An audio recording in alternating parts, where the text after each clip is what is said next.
The company got hit by hackers. I held the line for 64 straight hours and ended up in the hospital. Then HR docked my entire bonus, $120K, because I didn't clock out properly. His exact words, "Rules are rules, nothing personal. Acute myocarditis, caused by exhaustion." The doctor said another hour and I would have been gone. I grabbed my phone. Dozens of unread messages came flooding in. The tech group chat was blowing up. Chen's a legend, wall to wall. But one message stood out, from the company's internal system, tagged with a big red urgent. Sender, HR Director Zhao Yiming. Chen Li failed to report to work on the 18th. No leave was filed, total unexcused absence, 3 hours. The 18th, that's today. I'd been awake for less than 10 minutes. Disciplinary action, company-wide written reprimand. Bonus docked, 120K yuan. All annual awards revoked. Core system access suspended for 6 months. I sent Zhao everything, the diagnosis, the ER photos, the attack logs, all of it. I was admitted to the hospital after collapsing while handling a critical security incident. 5 minutes later, the reply, "First, we'd like to express our concern for your health. However, company policy requires leave to be submitted and approved at least 4 hours in advance. You did not follow this process. Protecting company data is simply your job. That's what you're paid for, but an unexcused absence is a separate matter. The facts are the facts, rules are rules, nothing personal, we hope you understand." I stared at those words. Something in my chest went off like a fire alarm. Something that had kept me going for years just snapped. I went back to work a week later. The doctor had said I needed 3 more days. I checked out early, not because I love my job, but because I needed to watch, up close, as certain people and their precious rules crashed and burned. The receptionist saw me coming. Her smile froze. She looked back down, pretending to be busy. At the elevator, the marketing team was laughing. They went quiet the second they saw me. The IT room door was open. The moment I walked in, the whole floor went silent. Wang Hao was the first to stand up. "Chen's back! You feeling better, man?" "Much better," I said, smiled, and headed to my desk. 300 plus unread emails. I went straight for the search bar and typed Zhao Yiming. Up came the company-wide memo, plus a follow-up notice CC'd to the entire management team, reinforcing attendance discipline, reaffirming process compliance. 2 separate emails. And one more, addressed specifically to me and the tech director, Old Liu. "Please have Chen Li submit a full incident report with a detailed timeline. Due by end of business today." I checked the clock, 10:40 a.m. So on my first day back from the hospital, he wanted a full post-incident report in 7 hours. To assist the group audit team in assessing the impact of the incident. Then the intercom rang. "Chen Li, come to my office." Old Liu didn't look at me, just pointed to the couch. "About that memo, Zhao's not backing down. The group's cracking down on discipline right now. They need to make an example. I did try to fight for you." I told him you saved the company. He said credit and fault are 2 different things. If we let this slide, everyone's gonna have an excuse to skip check-in. The 120K, I'll try to make it up to you through other project bonuses over time. The memo's already out. Pulling it would look even worse. Just hang tight. Once this blows over, I'll push for an Employee of the Year award to make up for it. Director Liu, there's a clause in the employee handbook, emergency incident provision. If a health issue or temporary absence is caused by handling an emergency incident, an explanation may be submitted within 24 hours, confirmed by both the direct supervisor and HR. Does this attack qualify as an emergency? Old Liu choked on his words. It qualifies, technically, but Zhao says you weren't actively working when you collapsed. So in his view, it's an after-the-fact incident. The clause doesn't apply. I collapsed the moment the defense succeeded. The attack lasted over 60 hours. I was on it from start to finish. System logs, chat history, witnesses, all on record.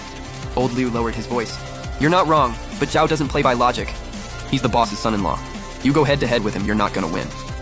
He slid a document across the desk. "This is the template Zhao wants you to fill out. Just fill it in, keep it humble, acknowledge the process lapse. Give him an out, maybe this whole thing goes away." I looked at the first line. "Please explain why you failed to file leave in advance and reflect." "Director Liu, my myocarditis hasn't fully healed. Doctor said no emotional stress. I can't write this." Old Liu just stared at me. I walked to the door, then turned back. "I'll need a 3-month recovery period. No late nights, no high-pressure workload, doctor's orders. I'll submit the medical documentation through the proper HR channels as required. As for the incident report Director Zhao wants, he can pull the system logs himself. Every action I took is logged. System logs are the only verified source of truth anyway, right?" Back at my desk, I started downloading every internal policy doc I could find. Not technical docs, employee handbook, service management protocols, information security standards, disciplinary procedures, 17 documents total, 865 pages. I spent the entire day sorting, filing, and tagging every single one. From that day on, I became the most policy-literate person in the entire company. 3 days later, the first test arrived. Marketing manager Tang came storming into IT. "Chen, you gotta help me, like we're in the middle of a big client presentation." "The system just crashed. The client is sitting in the conference room right now, please." I looked up. Per protocol, emergency support outside scheduled maintenance windows requires a P1 ticket.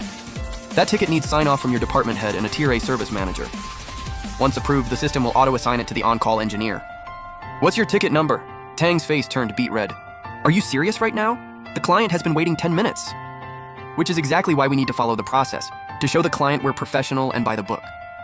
The process exists to protect service quality and make sure accountability is clear. If I touch the system without a ticket and something breaks, there's no way to assign blame. Tang stared at me like I'd just landed from another planet. You're doing this on purpose! Director Liu is off-site in a meeting today. You're welcome to call him. But per the communications policy, documented channels are preferred. Email or the company chat app keeps everything traceable. Tang walked out cursing. That presentation fell apart. The client said the company was too rigid, no ability to react in a crisis. Half of next year's contracts went to a competitor. Old Liu called me in the next day. He looked rough. I didn't say a word. I just opened my email and showed him the process guide I'd sent Tang. 20 minutes before Tang even came to find me, I'd already sent him the full process breakdown. I fulfilled my duty to inform. If the policy is broken, fix the policy. Don't punish the people who follow it. Old Liu had nothing to say. Next up was Little Sun from sales. He crept over to my desk and slid a pack of cigarettes my way. Bro, do me a solid. This client IP looks sketchy. Can you pull his access logs and activity records from the last 3 months? Just want to see if it's a competitor scoping us out. I pushed the smokes back. I pulled up the security policy. Unauthorized access to user behavior logs, level 2 violation, minimum penalty, written warning plus quarterly bonus deduction. You'd need legal to issue a compliance review first, then your VP signs off. Then it goes to the Information Security Committee for formal approval. Little Sun's jaw dropped. The cigarettes hit the floor. The third time, it was Zhao Yiming himself. 11 p.m., my phone rang. It was Zhao. Chen-Li, log into the server right now. Finance's monthly report system is down. CFO presents to the board first thing tomorrow. I don't have the access. You need to handle it. I checked the time. 11:07 p.m. I reached over and grabbed my medical leave slip and doctor's note. Director Zhao, per the labor law and the employee handbook, I'm currently on medical leave. It's also outside of work hours. Any support I provide would count as emergency overtime. Please submit a special hours work request through the OA system first. Include the task details, estimated duration, compensation plan, and a health risk acknowledgement. Once I receive the formal approval, I'll assess whether my condition allows me to take it on. Silence on the other end. A full 30 seconds. Chen-Li, this is retaliation. I'm just following every rule you personally put your signature on. If following the rules counts as retaliation, I genuinely don't understand the logic. He hung up hard. And just like that, a month went by. I stopped proactively scanning for vulnerabilities, stopped optimizing the risky configs, stopped building efficiency tools, stopped jumping on alerts at 2 a.m. My work was now strictly limited to what was written in my job description and KPIs. Not a minute more, not a second less. Clock in, clock out, done. The company's cybersecurity was like a high-end sports car that stopped getting maintained. Still looked great on the outside, but I could hear the engine knocking, more and more often. Brake pads nearly gone, all the cracks I used to quietly patch up, opening back up. And I was just a driver who followed the manual, to the letter. The manual didn't say anything about weird noises, so why would I bother? 2 months in, Zhao Yiming finally snapped at the leadership meeting. He didn't say my name, but everyone in that room knew exactly who he meant. There's a troubling attitude spreading in this company, certain tech employees hiding behind rigid processes. Siloed thinking, no sense of ownership, no big picture awareness. Always citing policies to avoid work, slowing down the business, killing team morale. We hired you to solve problems, not create them. If everyone just watches their own backyard, how does this company move forward? This attitude needs to stop, now. I was sitting in the back row taking notes. Every single word. After the meeting, old Liu pulled me aside again. This time it wasn't just awkward. He was exhausted and pissed. Chen-Li, do you have to keep doing this? Multiple departments have filed complaints. Everyone's saying IT is too slow.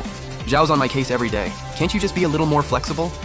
I looked out the window and said quietly, Director Liu, I just had a realization. I used to think doing my job well, keeping the systems running, and it was enough. But I've realized, in this place, following the rules is the only way to protect yourself. I turned and looked him in the eye. That's what Director Zhao taught me, isn't it? Rules are rules, nothing personal.